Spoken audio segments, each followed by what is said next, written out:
Got the new toy all loaded up, and we are ready to head on out.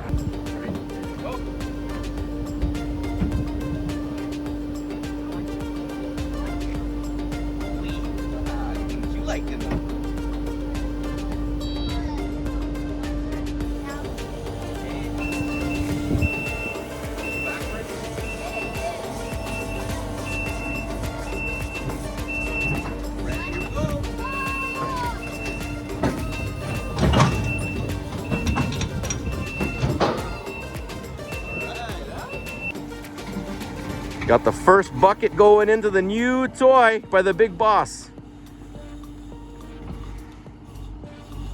Oh, there's the first dirt in the bucket. I wouldn't call it a full bucket, but where are you going? And I think he's off. Nice. Let's see if you can get a more full bucket. So remember the secret, forward and close. Oh, I like it. Oh, look at that one. Oh, you want to get out and inspect? That is a very full bucket. That is something a pro could be proud of. It's a nice full bucket.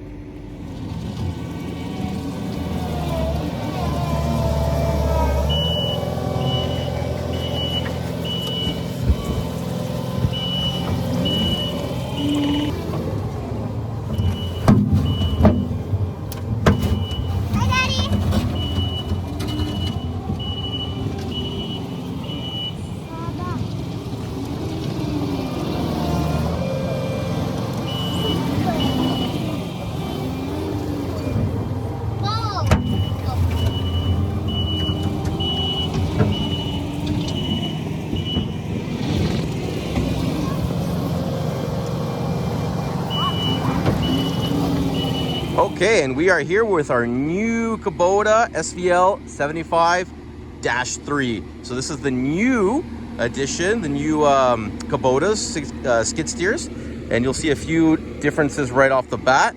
Obviously the exterior looks very similar to the other one apart from the -3, and we have now the rounded head working lights, so you can actually see a little bit better to the side as well as forward.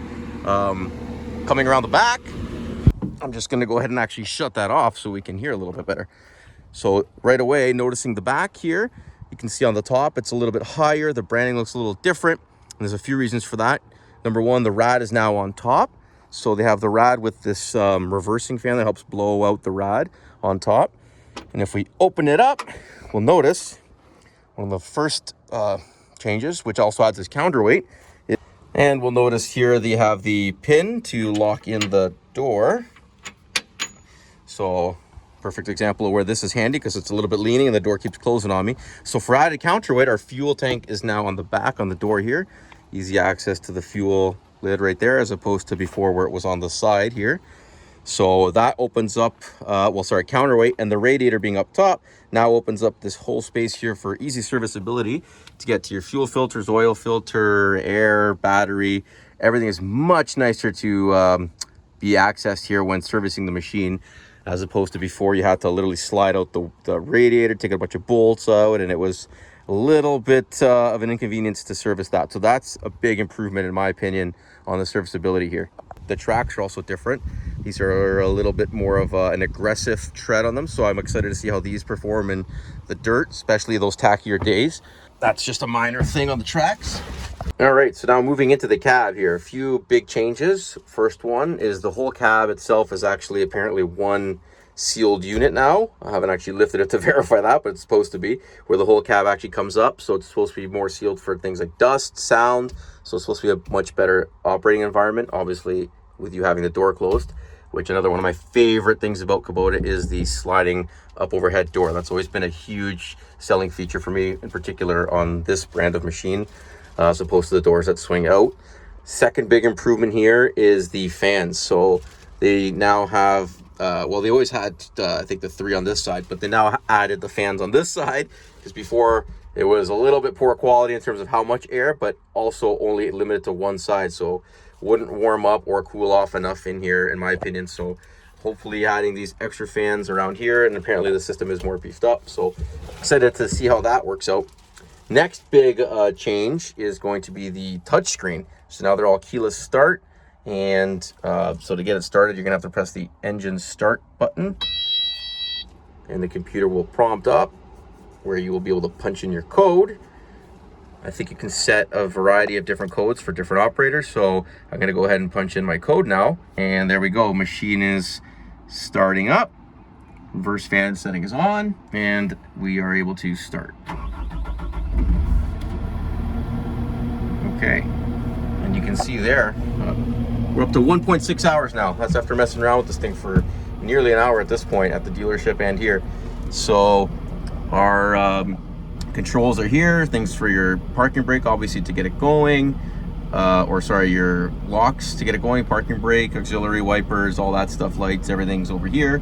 The screen is touch screen, so you can control it on the screen, or you can control it via this knob and these two buttons, home and back button. So obviously I'm gonna play with that there. You can see the toggle there moving on the side, depending on what you want to do. If you want to change the radio, whatever you do, it's up here, or you can do it here. So if I want to do anything in here in terms of going into any menus, it also works on the touch. So it tells you for example, you can set your maintenance info, whatever you have. So in this case, if it's 500-hour interval, because I've got 1 hour, still 499 to go, etc., etc. So you can do all this touchscreen. So it's very nice and convenient to have those two options there, whichever one you like more. The cab itself is just more ergonomic. The controls feel very nice, a little bit different than the ones we had, at least on our models of the 75-2s. So those are the main differences, just changes in the knobs, and other than that, changes in the looks. One thing I will note is possibly the only drawback is the cab, because of the reversing fan and radiator and everything being up top, everything is now higher. So your visibility out the back, if you're actually looking back, is not ideal. It's gotten downhill a little bit, in my opinion, in terms of your visibility in the back. In terms of the side, it's great. You can see the whole track. I can see the outside edge, and even a few inches in. On the camera, it doesn't look great, but I know I can still see a couple inches in on the tracks. You have your auto reversing fan. So this is to turn on the reversing fan if you want manually. You can also set it in terms of intervals, how often you want it to come on the computer. If you want it every minute or every 5 minutes, half hour. Right now, I think we have it set to every 30 minutes, which I think is plenty, depending how dusty the environment is. And then you have your lock for your bucket. So you have to push this toggle back and down to unlock. So first you got to have it in gear, and then we're going to go ahead and push the button down, and you'll see those things going up. And that's very quick, a lot quicker than the previous models were. And then again, to lock, just gonna hold that and go down, and they're locked. It's like a 3-second process. The other one was about 15 seconds, very slow. So that seems like it's gotten a lot faster as well. So a lot of improvements here. Operation seems very smooth. Oh, another key feature is the track power dispersing, essentially. So when you're driving, you can have 3 different modes. As you see there, it's in the highest mode. So what that essentially does is it gives more power to your tracks when you're in tight spots and you want to make turns. This gives the most performance to the track on the highest mode, versus the least amount is when you want it to not be jittery with the track. You want it to be a little stiffer so it's harder to turn. You do that. And or when you're driving down the road in rabbit mode, so sometimes you're going down the road, you're bombing down, all of a sudden you want to angle left or right, and the machine will start to stall out, or not stall, but stutter out and be a little bit slower on the turn.